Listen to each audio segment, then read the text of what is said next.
Қайырлы күн, есімім Абдрахманова Айгүл Испанова, Жамбыл жалпы орта білім беретін мектебінің биология пәні мұғалімімін. Қазіргі таңда оқушының пәнге деген қызығушылығын арттыру жоғары бағалануда. Соған орай оқушының жеке ерекшелігін, жас ерекшелігін ескере отырып пайдаланған барлық әдістер тиімді деп санаймын. Ақпараттық технологияны сабақта пайдалану жоғары бағаланғанмен қоса, табиғатпен оқушылардың байланысын үзбей өткізу мақсатында бүгінгі сабағымды осы табиғат аясында өткізгім келіп отыр. Бұл сабағымыз тақырыбы саңырауқұлақтар тірі ағзалардың ерекше патшалығы. Жалпы саңырауқұлақтар оқушылар қай топқа жатады? Өсімдікке жата ма, жануарға жата ма? Кім біледі? Өсімдікке деп ойлайсыздар да, жартысымыз жануарға деп ойлаймыз.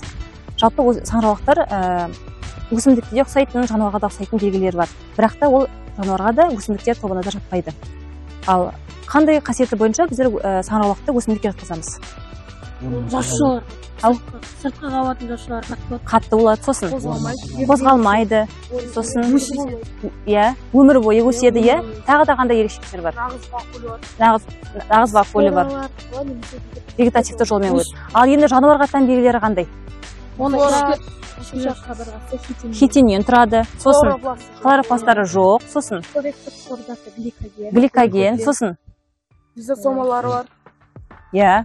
Лизосомалар бар, сосын асқорытты ферменттер.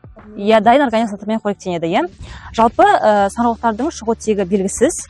Ең көп кездесетін саңырауқұлақ тобына зең саңырауқұлағы жатады. Зең саңырауқұлағы ол көкөністерде, нанда, қида, өлекселерде кездеседі. Жалпы саңырауқұлақтардың тіршілікте атқаратын қызметі ол сапрофиттер. Яғни өлі ағзадан керекті органикалық заттарды өзіне сіңіреді екен. Мысалға, жер бетінде егерде ағаштың жапырақтары, өлекселер жата беретін болса, онда жер бетінің барлығын қоқыс болып кететін еді. Олардың атқаратын қызметі осы шіріту бактериялар сияқты сапрофиттік қызмет атқарады екен.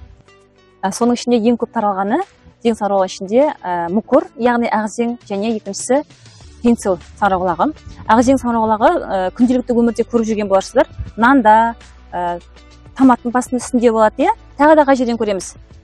Тұрып қалған көкөністерде болады. Мысал ретінде мынаны көрсеткім келіп тұр, мынаның бетінде ағзең көріп тұрсыңдар ма? Екінші түрі пенсил. Одан антибиотик жасалады, пенсилин антибиотик жасалады. Келесі бір жасушалы саңырауқұлақтың түріне ағаштық саңырауқұлақ жатады. Оны қай жерде біздер білеміз? Нан ашытқан кезде және сүт ашытқан кезде. Ашыту процесінде жүреді. Яғни ол ашыту саңырауқұлақтары жалпы қызметі қантты өзіне сіңіріп энергия алады екен. Сондықтан оларды сахаромицеттер деп атайды. Олар бүршіктену арқылы көбейеді, бір жасушалы, бір ядролы болып келеді. Келесі бізде көп кездесетіні, біз бәріміз білетін, ол қандай саңырауқұлақ? Қалпақшалы саңырауқұлақ, дұрыс. Қалпақшалы саңырауқұлақ жалпы өзінің денесіне және түбіртектен тұрады. Жалпы өздеріңіз барлығымыз білетіндей, саңырауқұлақтың тамыры болмайды, оларда ризоидтар болады. Және оларда жіпшелері болады, мицелий деп аталады олар. Қалпақшалы саңырауқұлақтардың екі түрі болады. Жеуге жарамды біреуі, екінші жеуге жарамсыз. Кім біледі, жеуге жарамды түріне не жатады? Қайыңқұлақ, сосын сазғатпа, сосын түлкіжем, ақ саңырауқұлақ және тұмарқұлақ болады. Ал жеуге жарамсыз түріне кім біледі? Шыбын жұт, сосын жалған түбіртек бар, сосын не бар? Көңілкеш бар. Осы саңырауқұлақтар қалпақшалы саңырауқұлақтар тобына жатады. Осы қалпақшалы саңырауқұлаққа мысал ретінде міне күнделікті өмірде пайдаланады. Грузия тұр, жеуге жарамды саңырауқұлақ. Денесінен және түбіртектен тұрады. Мұнда жаңағы саңырауқұлақтардың бірнеше түрі, ассорти түрі көрсетілген. Бір-біріне жалғап қарауларыңызға болады. Енді осы сабағымызда саңырауқұлаққа байланысты мұнда қызықты мәліметтер бар. Осы видеоны қарай қойық.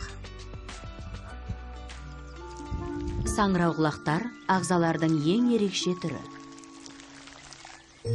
Олар өсімдіктерге де, жануарларға да жатпайды.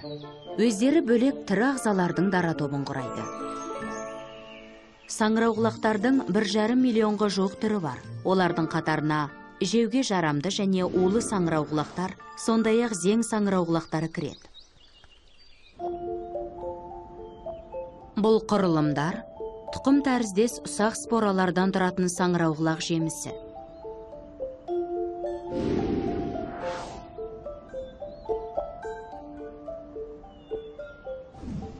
Алып жаңбыршы саңырауқұлақтарда шамамен 7 триллион спора болады. Олар желдің немесе сыртқа күштердің әсерінен жан-жаққа таралады. Ал жер жұлдыз шөбі спораларын ауаға шашу үшін жаңбыр тамшысын пайдаланады. Көптеген саңырауқұлақтар талшықты желі мицелийлерден тұрады. Бұл желілер кең көлемді болуы мүмкін. ақш-тың Орегон штатында табылған томарғұлақ жер бетіндегі ең үлкен тірі ағза деп танылды. Видеоны тамашалап болсақ, мұнда QR кодпен барлығымыз тапсырмаларды орындай қояқты, жеке-жеке орындаймыз. QR-лап алыңдар, сосын орындап маған көрсете қойсыздар.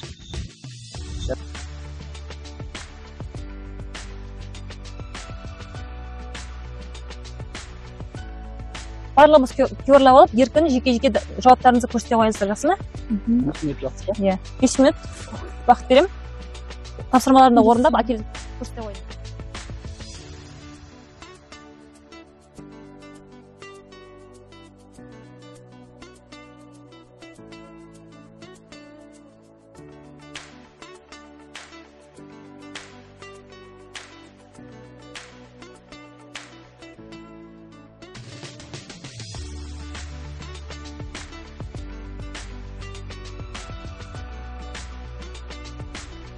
Ал оқушылар, уақыт болды, келіп жауаптарын көрсете қойыңдар. Барлығы дұрыс, молодец. Жақсы оқушылар, тесттік жұмысты барлығымыз жақсы орындаған екенбіз. Енді сабағымыздың келесі бөліміне практикалық жұмысқа көше қояйық. Мына жерде айналамызда кездесетін саңырауқұлақ тауып алайық, иә? Көп емес, енді жаңбыр жауғаннан кейін көп шығады, ол негізінен, бірақ барынша осы саңырауқұлақтар тауып, сосын мына қосымша арқылы қандай саңырауқұлақтың түрі екенін анықтайық. Жақсы ма? Жарайды. Жүріңдер.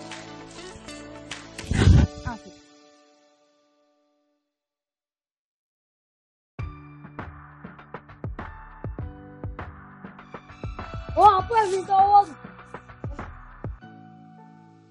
Жүріңдер. Қайсы? Қандай керемет.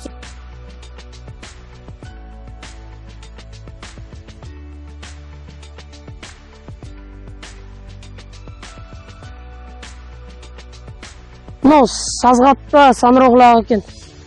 Ағаштардың жанында өседі, томарлардың, шалып қалған ағаштардың. Жақсы, кеттік. Осындай ерекше түрі екен. Басқа түрін табайық енді. Дұрыста бізде кәдімгідей.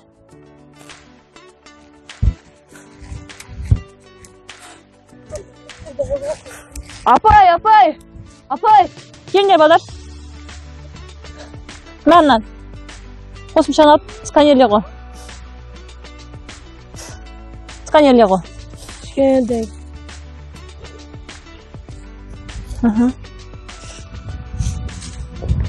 Бұл қайсысы?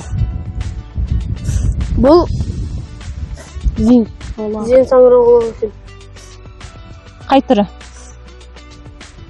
Улы. Қиға өседі. Жақсы. Кет, басқасы іздегенде. Оқушылар, кім табат соған 10 балл қоям? Аңғар өтесің. Бұл шампиньон саңырауқұлағына ұқсайды екен. Жоқ, бұл томарғұлақ қой. Томарғұлақ болар. Молодец. Ал тапқан оқушы жақсы бағаланады. Кеттік, тағы да іздеп алайық.